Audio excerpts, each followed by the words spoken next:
howl that had woken the next morning and hung in the air like a question. Chapter 6: When the Moon Turns Me. We buried him under the east knoll because the ground had thawed where the wind had been cruel. We wrapped him in a tarp and said words that resembled mercy. But the town's unease hardened into something older. Rumors of curses and bloodlines wove through the aisles of the grocery, sat in the pews of the church, threaded into the stitches of children's mittens. I kept busy for a week. I fixed the generator, rewired the diner oven, tightened bolts on the plow. But the hair at my arms stood like the seeds on a plant, uneasy. Once, walking home under a thin moon, I felt a pain in my jaw like a seed pushing up. At night, I dreamed of teeth where teeth shouldn't be. When I rose, a taste of iron lived behind my teeth. We had convinced ourselves of order, until the new tracks appeared, small and delicate and made by something larger than a fox but more stealthy than a man. And then, in the mirror appointment, when I scratched an itch at the base of my neck, I found a wound like a kiss. My hands shook. At first I denied it to myself, then to others. I blamed stress and the cold and the beer. The final thing that turned everything I thought I knew was not a howl but a child's lullaby. One night, I woke to a soft hum outside my window. I lifted the curtain and saw a shape moving across the street. Tall, lithe, covered in shadow and fur.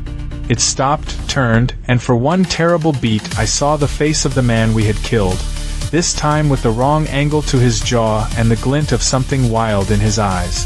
When it looked at me, the world didn't so much stop as fold. I felt something shift inside me and a slow, very ancient hunger unbolt and stand.